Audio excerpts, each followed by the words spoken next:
In times like these, let's not mourn a lost football game, but celebrate the life of the Syracuse football season. Yeah, the Orange were 6-0, bowl eligible for the first time since 2018, and things were looking up. But much like a quarterback scrambling for the sidelines, Syracuse had to be ready for some late hits. The early season hype train carried Syracuse into its first test of the season, a battle against Clemson down in Death Valley. Now, even though it seemed like SU had the game in the bag after halftime, a late hit by lineman Elijah Fuentes derailed Syracuse's chance at a conference title shot. Led by backup quarterback Cade Klubnik, the Tigers handed SU its first loss of the season. And you could call Clemson a crossroads in the campaign. However, the game that followed had absolutely no turning points. Notre Dame nabbed a pick six on the first play, and with that, the epitaph for the Orange was written in stone.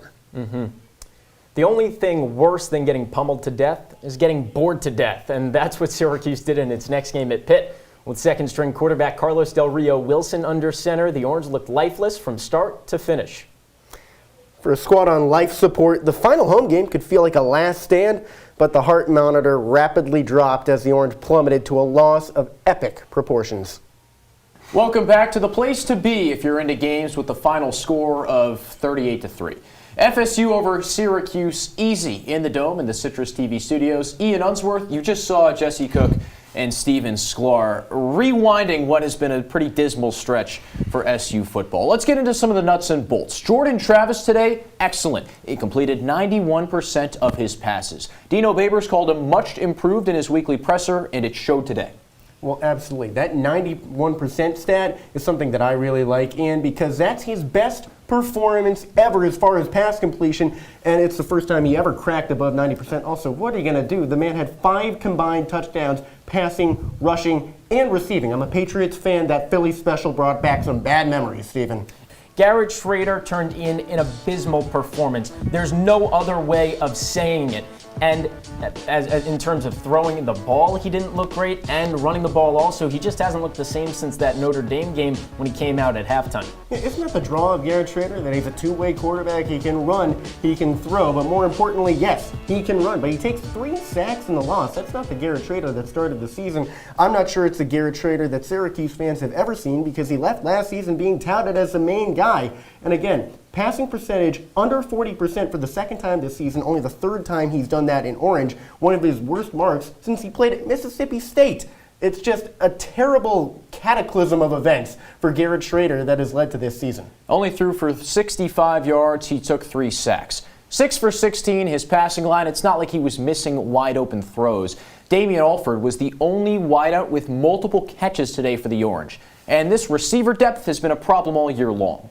Well, isn't Damian Alford getting multiple receptions kind of a relief for Syracuse fans? Because we've complained week after week about how Oronde Gadsden, well, yes, he's the main target. He's been overused. I think really the problem for Syracuse is that they quit on Gadsden cold turkey. So after that Clemson game where Schrader looks to Gadsden in triple coverage on the final play of the game for an obvious interception, maybe they take a step back, but you can't overcorrect like that, because then 1 reception for your main guy in the past 2 weeks, unacceptable. And also Sean Tucker has 1 reception, negative yards in the first half. Come on, you're not using your main targets the way they're intended. So in a game like this, where it was in no way, shape, or form close, people get bored, and like we've all done every once in a while, they turn to social media to air their grievances, express their frustrations. Sour Oranges is our game of the week. We're looking at some tweets from angry SU fans. We begin with former SUD lineman Josh Black, who's probably still waiting for that SU sideline to get fired up. Yeah, let's just say that Dino Babers is not the motivator he thinks he is. He thinks he's Felicia Leggett Jack coming out with all these prophetic phrases, but he's more like Gary Gait for men's lacrosse. Now, the difference is Gary Gait knows how to set the tone, and he knows when to put it down. Dino Babers, he's out there with smoke and mirrors trying to make this seem like a good season, and it really isn't. First of all, your quarterback, Garrett Schrader, he's a $6 million man on a budget. Dude is made of broken glass at this point. He was walking around in a boot first few months of the season. How are you going to motivate that? It's pretty easy to just say copy and paste. For every play in that second half, and it was a 21-point deficit that Syracuse had to overcome. If you're smart, if you're not Dan Quinn, it's pretty easy to salt that game away. And Syracuse, the Salt City, a lot of fans just got high cholesterol on that and had to leave after halftime because it's not even worth watching. Well, this is when the meat of the schedule begins. It happens in every sport. Take a look at the Olympic sports on campus, too.